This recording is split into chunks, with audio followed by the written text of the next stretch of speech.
Bună ziua, toată lumea, pe numele meu e George și astăzi ne vom juca pe laptopul meu. Ne vom juca Roblox. Haideți să intrăm. O să ne jucăm de Strong Battleground și o să încercăm câteva combo-uri. Ok? Hai să intrăm pe serverul nostru privat. Și am puțin lag. Sau învățăm în comenzile. Bun. Și acum haideți să începem.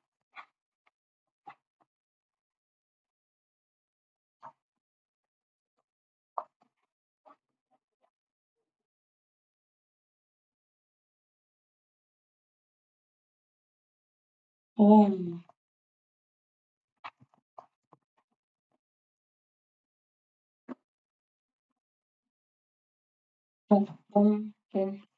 Și o să vă arătăm abilitățile la toate caracterele. Deci, primul caracter îl avem pe The Strongest Hero sau să-i dăm cum vreți să-i spuneți, sau Bold Hero. Deci, prima dată avem primele mișcări. Normal punch. Boom. Consecutive punches. Shove. Și uppercut. Și acum hai să facem un combo din ele.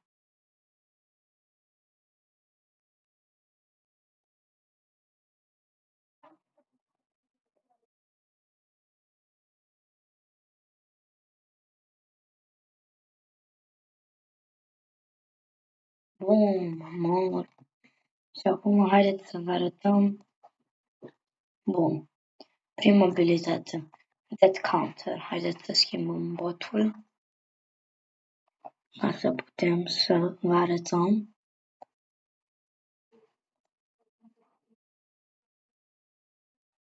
Death Counter. Și dacă ne lovește, intrăm în spatele lui și apare chestia asta pe ecran. Îi dăm un pumn și zboară. A doua abilitate.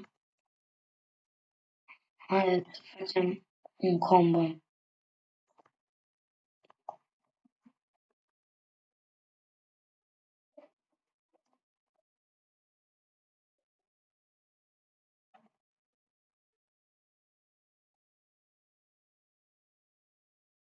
Chiar să ne dăm ultimata, cum se numește. Bun. Table flip, așa arată.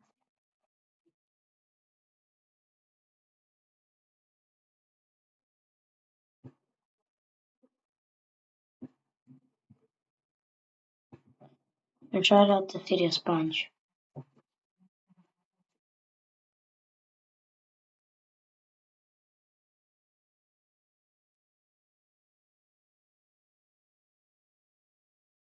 Și arată Omnidirectional Punch.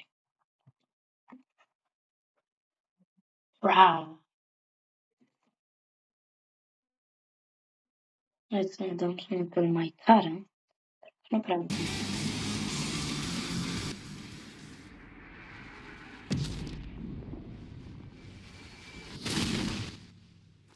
Bun. Acum avem al doilea caracter. Garou sau Hero Hunter.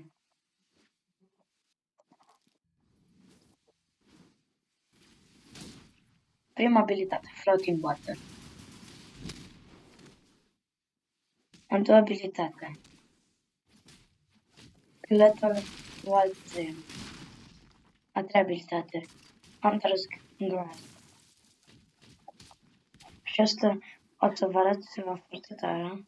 Nu cred că o să credeți că există în jocul ăsta.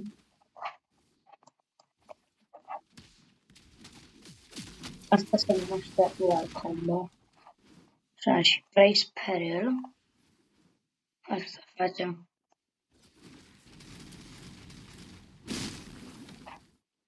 Și Acum ne trebuie ultimata.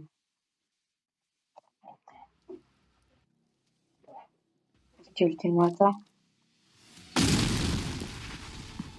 Acum. Crush the rock. Stabilizate. Splitting rock splitting fist. Și ăsta-i Water Stream Rock Smashing. Și ăsta-i The Final Hunt.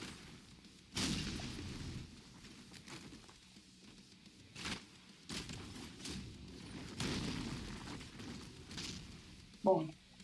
Acum pentru că am terminat cu caracterul ăsta, o să intrăm pe Destructive Cyborg sau Genos sau Josh. Bun. Abilitatea 3. Blitz Shot. Abilitatea 4. Jetsu Drive. Abilitatea 1. Machine Gun Blows. Și abilitatea 2. Ejacian Burst.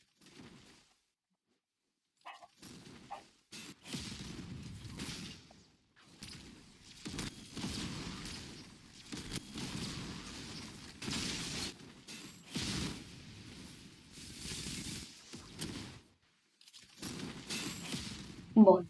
Acum hai să ne dăm ultimata. Și arată.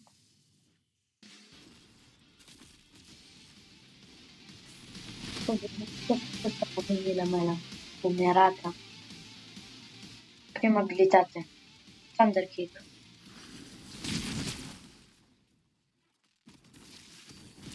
Abilitate. Blitz Drop Kick. Ce abilitate? Flame Wave Cannon și ultima abilitate, a patra, Incrinate. Insyncrinate.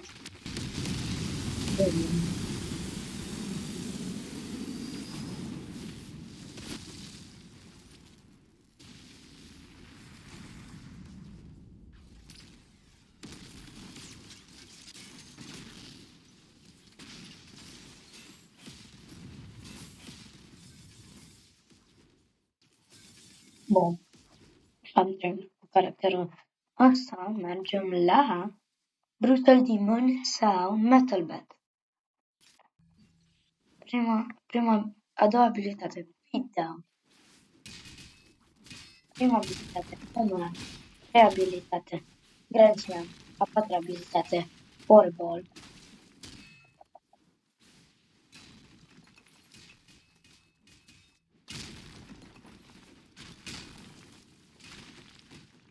Boom, boom, smash. Și acum avem ultimata.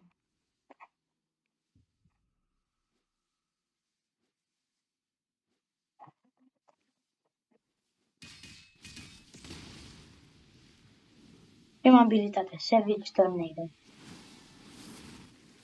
Prima abilitate, Brutal Beatdown.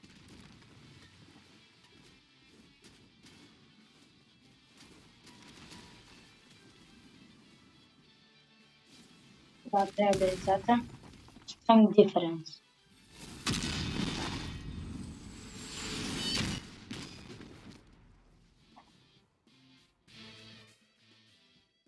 Și ultima abilitate, Dead Blow. Are o animație foarte, foarte cool. Uitați-vă la botul ăsta cum moare în fața mea.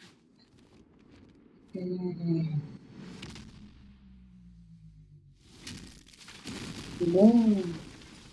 Acum ne ducem la Blade Master. Apare cele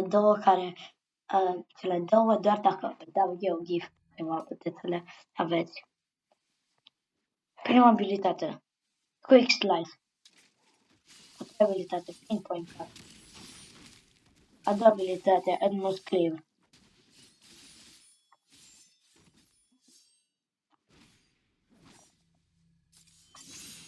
A patra abilitate, Split Second Counter.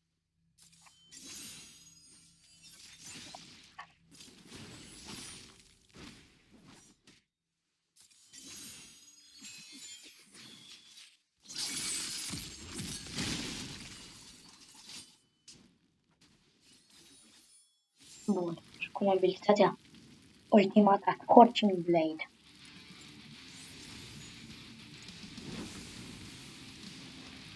Abilitatea 2. Salcrim. Abilitatea 3.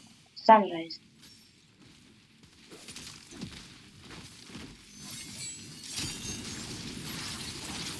Să vedeți în videoul următor și niște combo-uri, dacă vreți să le zicem așa.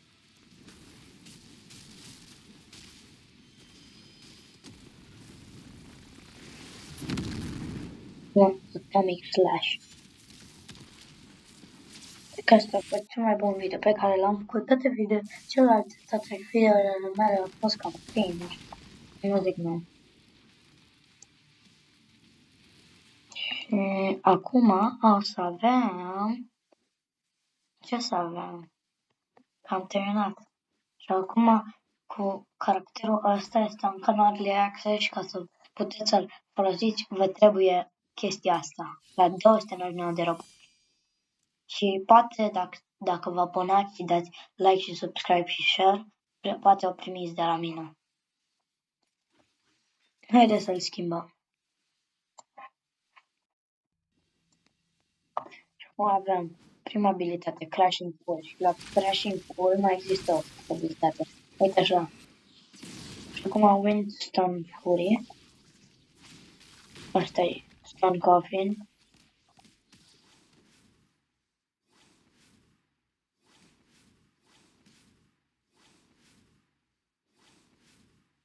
Nu cred că prea mai merge.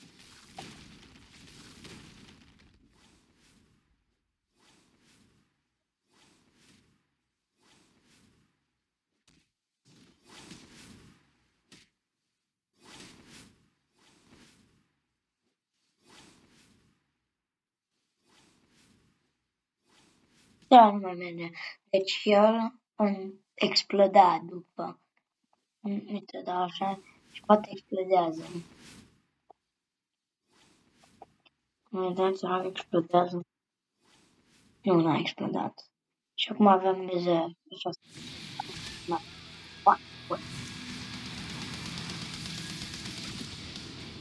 Pentru caracterul încă nu e făcut, există doar abilitate.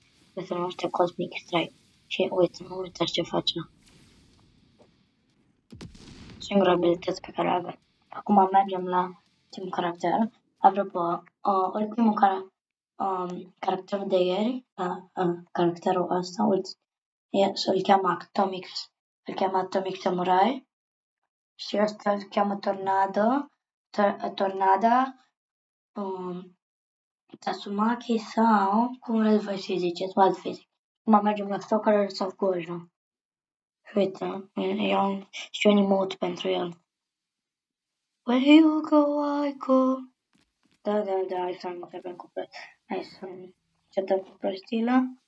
Prima abilitate fără infinit. Attract. A patra abilitate. Acum folosim infinit. Repulse. Erase.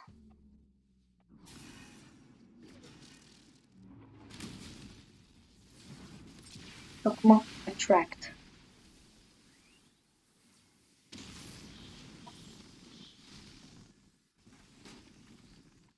Din păcate, toți subscriberii mei, acest caracter nu are ultimatum. Deci, ne vedem pe video următor. Pa, pa!